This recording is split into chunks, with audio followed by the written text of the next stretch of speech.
Mike's on. All right, a little after 5 o'clock here on this very, very big Memorial Day weekend. I wish you all a very happy and safe Memorial Day weekend. Hopefully the weather, gets a little... I mean, the weather today is beautiful. So if you had the day off, you already got a nice head start.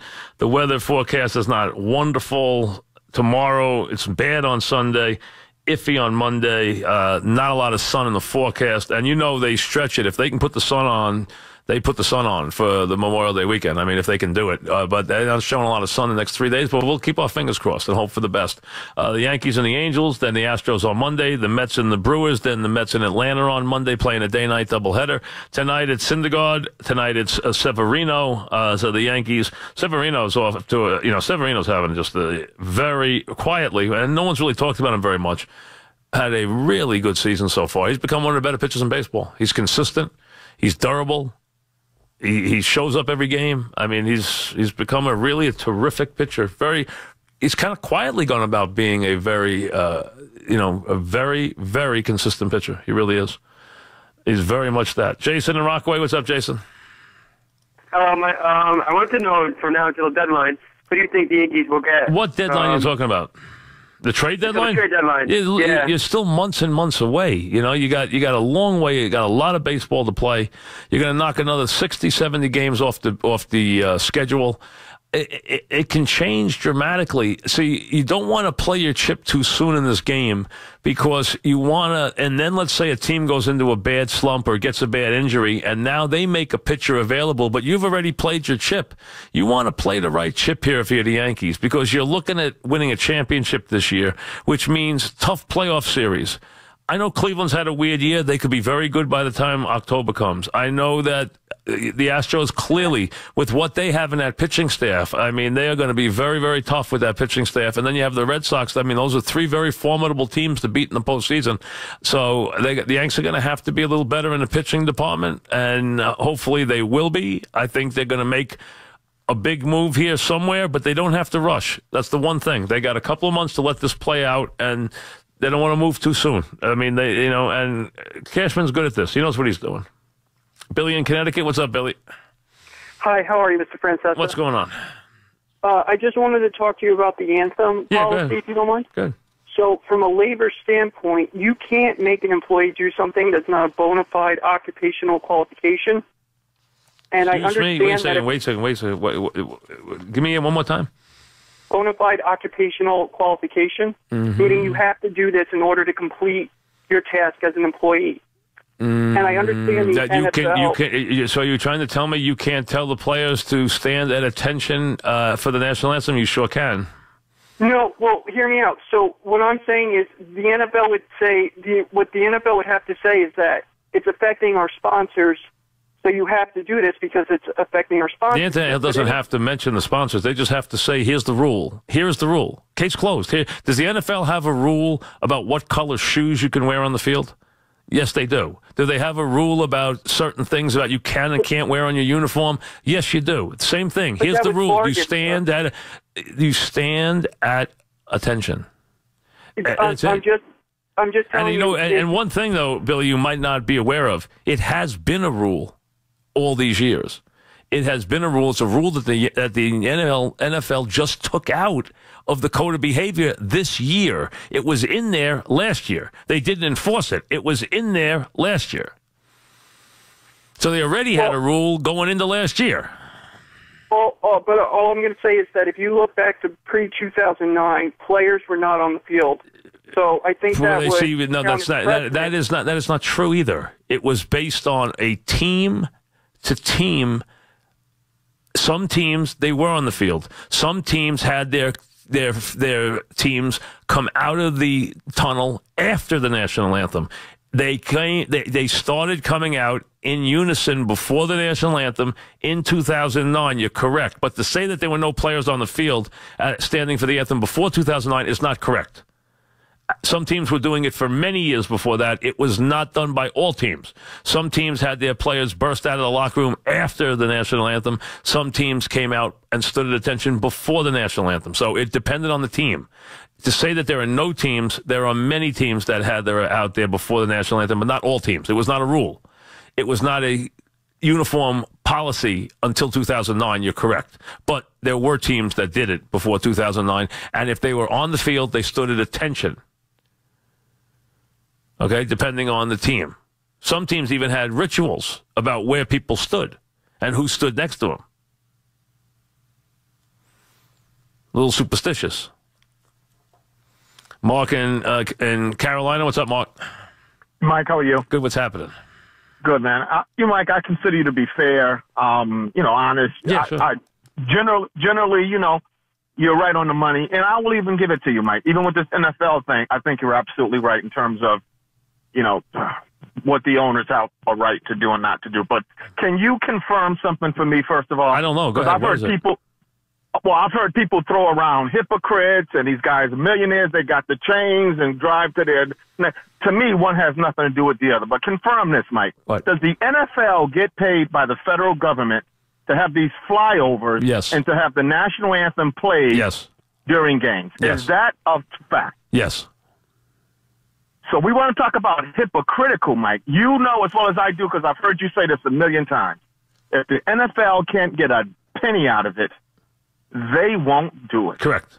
They even charge the halftime show for the Super Bowl, the act. Well, they tried to. They have. I don't know if they've been able. They've tried to demand money. A lot of people have told them to take a jump, take a walk. I don't know that they've actually. I don't know if anybody has actually. Right. I don't know if any act has actually paid them yet. They have asked for money a couple of times. I don't know if they've actually paid them or not. But yes, they have demanded money from acts at halftime of the Super Bowl. So my point is simply this. And your answer about and are they paid to promote military? Yes, they are. Yes.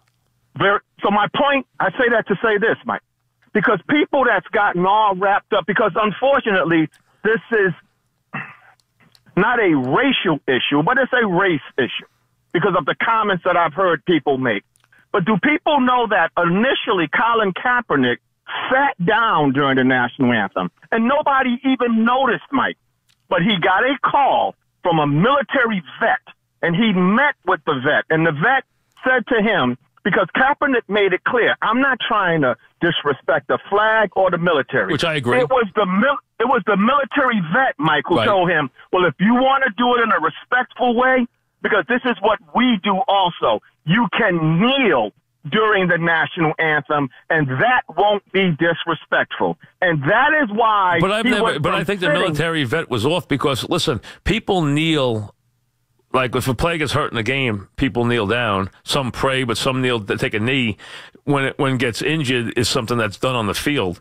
But the bottom line is, I don't know how. I've never heard in the military anybody in the military who thinks that kneeling for the national anthem is in some way respectful. I've never during the playing of the anthem. I've never heard that's where that came from. But do you know that is, in fact, what happened? That he had a conversation yes, with I do know that. I don't know if he got good advice there is what I'm saying. I don't know. But I do think I do think Kaepernick's originally his heart was in the right place. But what also, my point at least was, that's not the time or the place for him to do it. It should have been stopped Mike, there. I agree with you wholeheartedly. Right. You know what? And I hate to say this, Mike, because to me it's irrelevant and nobody cares. I'm a black guy. And normally I wouldn't say that in conversation, Mike, because it's irrelevant. Right. Who cares what I am? I agree. But I'm just saying, based on the conversation, right. I'm saying that to say I absolutely agree with you. Okay. I think they have a right to say, but what I think the NFL's position is, Mike, you know what they're going to do, Mike? Because by their absence, they're going to be so much more noticeable, Mike, if they stayed on the field and kneeled. Listen, I think now, right, and now I agree with you, Mark, on this, is that I think now people are saying that this issue has been rectified. This issue is not rectified. Not only is it not rectified, I think it could get worse. Because you've already seen owners, Chris Johnson from the Jets, say already, if my players kneel, nothing's going to happen to them. So he already condoned the Jets and gave them permission to kneel. You've had York out in San Francisco say, I'm not part of this. I didn't even agree to it. We never even had a vote, which has now been confirmed that there never was a vote. Now, that's what the NFL wanted to put that out for this reason. That actually played to their strength because they said, we didn't need to include the Players Association because we didn't even have a vote. So they didn't even have a vote. But now you have teams already and owners already factioning off saying that they won't enforce the NFL's rule. So wait a second. You had the commissioner say that he had all the owners involved. First of all, he didn't. San Francisco said they never got involved. Now you have the Jets already pulling out. You have other teams already pulling out. Other owners already on the record pulling out. So wait a second. Now you're going to tell me what happens if half the team is in the locker room, half the team's out on the sideline? How does that look?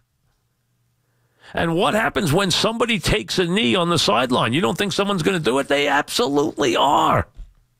And now the league doesn't do anything. The team has to go after the player. This NFL rule now is a joke.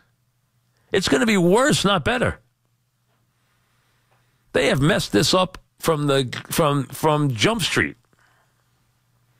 From the beginning, they have completely screwed this thing up. Sam in New Jersey, what's up, Sam? Hey, Mike. Mike, this is not a LeBron-Jordan comparison because I don't think you're ever going to change someone who roots for the other's mind, and they're both on that. I don't think there's anything to. I don't think there's even a comparison. They're very different players. I do disagree. Not that I disagree with you. LeBron has taken teams to the championship, but you can't tell me there is no way he's faced the level of competition when Jordan's teams were bad. Jordan in '86 went against probably one of the best teams of all time, the Celtics. The guy scored 63 in the Boston Garden. He was going against... Yeah, but there were plenty of teams when Jordan played on teams that weren't even winning teams. So, I mean, listen, the bottom line is it's a silly argument. I agree with that. The two of them are great players. Just leave it at that. No, I don't disagree. I just think that the level of competition... I think if you put LeBron on those Bulls teams, he doesn't drag them to the finals either. That's the only thing. But you can't say that. You don't know that. I mean, I don't know it either. I don't know it. We don't know it. Just remember a few things. Remember the year after Jordan leaves, that team's winning 54 games and should have been in the finals. That's true. That was a very good team. Plus, don't forget, that was a good team, and you had a Tony Kukoc. 54 wins that year without Jordan. So if a LeBron left the Cavaliers, they'll win 20 games next year without him. But listen, when I talk about LeBron James, I am not in any way thinking about this is to make sure I'm knocking Michael Jordan. I never knocked Michael Jordan. The guy was unbelievable. No one's knocking him. And LeBron's unbelievable. They're unbelievable players. They're credible players. They're legendary, cornerstone immortals. That's what they are. They're immortal. There's been a handful of immortal players in the NBA. He's an immortal player. Bill in Queens, what's up, Bill? Hey, Mike. Thanks for taking my call. What's happening? Just a quick ironic point is that if you look back to 2010, that was the last year that the Celtics made the finals.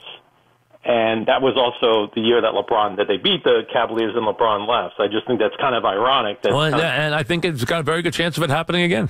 Absolutely. And, the thing is that a lot of people look back at the trades that they made. And that's the one thing I'm curious about. Why are these young guys playing so bad? I mean, they did come and bring a lot of energy. And people forget, back in February, they went into the TD Garden and they blew out the Celtics. And that's why everyone thought that they were going to be the favorites.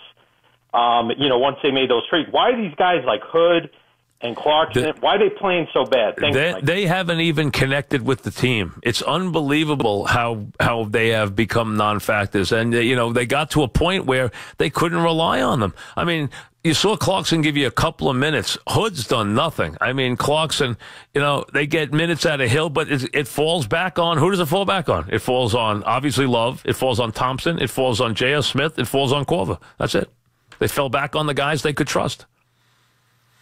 Yeah, those trades, it's a good question. I can't answer why there's been such a disconnect with those young guys. I cannot answer that. Clarkson should be playing in this. He should be better than these guys. But I don't understand why it hasn't happened. I can't answer that. I'm not around that team enough to know why that hasn't happened.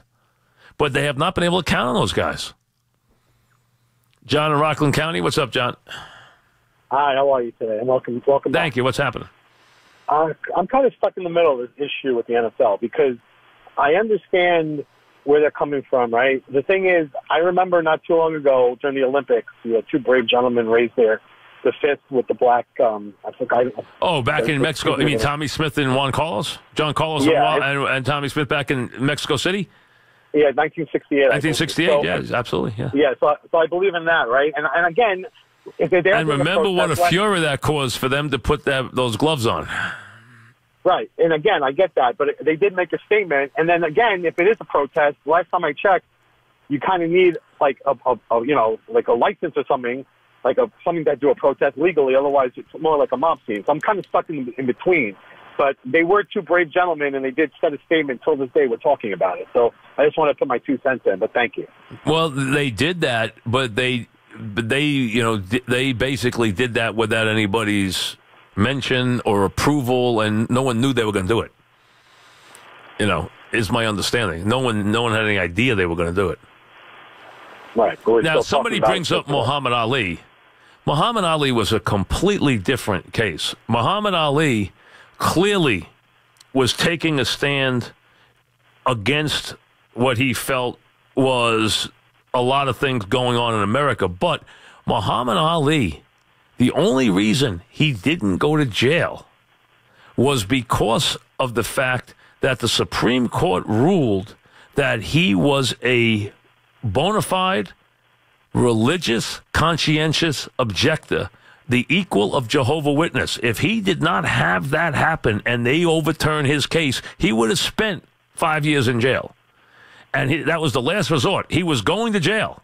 If he was going to jail, and he didn't on religious grounds because of the fact that the Supreme Court, which was, if you remember, if you ever seen the movie about the case when it went to the Supreme Court was all set to just stamp it and send it back until one of the justice's aide came up with a ruling about the Jehovah's Witness and said, wait a second, what's the difference here between what Ali thinks as a black Muslim and the Jehovah's Witness? It had nothing to do with race. It had to do with religion was the reason why he stayed out of jail. Now, again, and then Ali was able to get his license back. And I'm not saying Ali didn't have his heart in the right place and everything else, but what I'm saying is religion played a very big part in that. That was not a racial issue at its point from a legal standpoint. It was a religious issue, and that's the only thing that kept him out of jail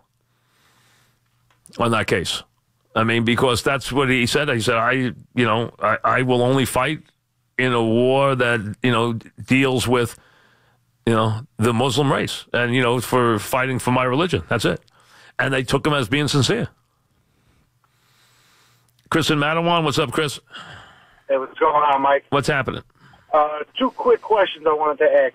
Did you hear something about the NFL looking to pass a new rule about doing away with kick returns? The NFL is absolutely, Chris, headed for no kick returns. It is absolutely coming. The only thing they have got to figure out is this. What happens late in the game when we want to have the onside kick? How are they going to, because that mechanism allows games to get closer and allows there to be more excitement at the end of games. There still has to be a mechanism for the onside kick, but there is going to be no kickoffs. Now, there's not going to be any surprise onside kick because if you line up, everyone knows you're lining up to kick an onside kick because of the fact that you can't otherwise, there'll be no surprise onside kicks because there's no kickoffs. But there will be a mechanism, there has to be, for onside kicks, which I think is holding up the process. But they are, without any question, heading for where the place where there will be no kickoffs in the NFL. Absolutely true. They think it will stop injuries, and they feel that it will impact rosters positively, and it will stop injuries, and they will not have kickoffs. They're headed there, I think, in the next 3 or 4 years, without any question, to where there's no kickoffs at all. Absolutely true. I think it is coming, and it's coming quickly. Steve in Howard Beach. What's up, Steve? Hey, Mike, quickly, you've alluded to the app as your driving force to coming back to do radio, correct? It's not even an issue. Yeah, so what I'm saying is your driving force according to you, is But it's the not app, according and to me. according to the fans, Steve, why is this an issue? no, I'm not saying it's an issue. What I'm saying is I believe your driving force is to come back, sit in that seat, talk sports, talk to your fans, and get a hold of that again, as opposed to the app. I just don't know why you have to keep alluding to the app. The app is, we don't know what the app is going to become. Isn't that fair?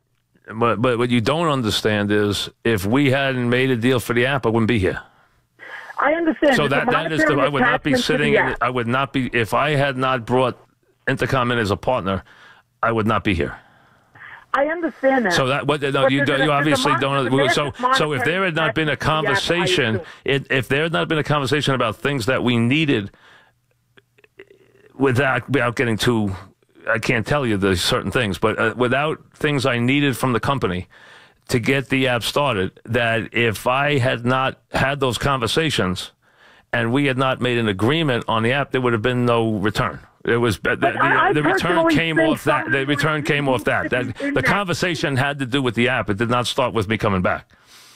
How are you going to create content on Instagram? I understand what you're doing. I have nothing to do with Instagram. I have nothing to do with Instagram. Don't you think somebody should be a content creator sitting in that seat and creating cool, unique content, maybe some video on Instagram, Twitter? Steve, this is nothing. Steve, this has nothing to do. I don't know what you're talking about or what you are alluding to. What I'm telling you is what we are working on. That is what led to me returning here because we made a deal with a company, and that was what it came to. And that company wanted me to come back here. That became part of the deal. Company want to see you drive more than Instagram, Facebook, Twitter, audience, those are platform to drive into the app? Listen, I'm not discussing inside baseball with you here as far as what's going on. That's not important. It has nothing to do with those other things you brought up. Nothing. It has nothing to do with it. And this has to do, me coming back has to do with the conversation started with the app. The partnership started with the app, and that led me to coming back. And that's why I'm here. And that's because they took a active partnership in the app, and the app is being developed, and it'll be started in August in time for the football season. And the first thing that will be on the app will be my Sunday football show for 3 hours, which will begin on opening football Sunday, and it will be only on the app. It will not be on the air. It will be on the app, starting the first Sunday, like always, for 22 Sundays, 9 to 12. That show will be on Mike's On. Anthony in Staten Island. What's up, Anthony? Hey, Mike. Mike, question. Do you see a trend going on in sports here, especially in football and baseball, where the players don't have to answer to anybody anymore? They pretty much control the coach, especially in this guy, Mickey Callaway and Boone. They just back down to the players, it seems like now. Do I see a time in sports where the players no longer answer to the coach? No. Why do you see that? Well, because I don't know. Tell me where. Do you think Bill Belichick has lost his power in New England? No, but I think it went on with Girardi last year. You think Girardi was told what? What I mean, the players? I think what do you think? The players had a problem with Girardi. Do you think the players got Girardi fired? Yeah, I do. What do you think they did?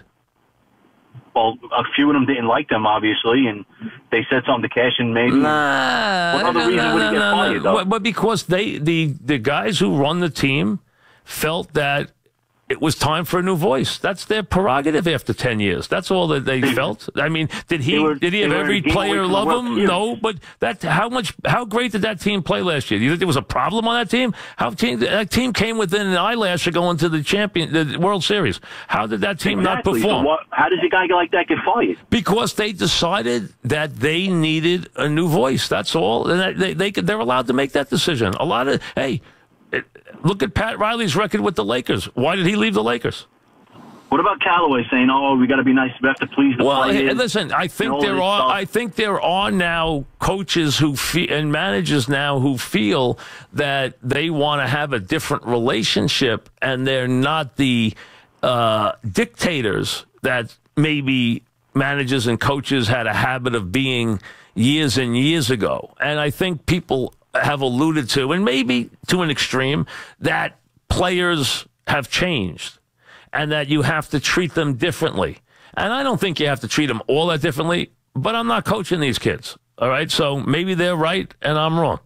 Maybe you can't coach them hard anymore. Maybe you can't be demanding anymore. I don't know. I'm not in coaching a bunch of 20-year-old guys, so I can't answer to that. But most of the things you're hearing now from most of these new coaches, and remember, we've had a lot of new coaches in this town in a recent time now.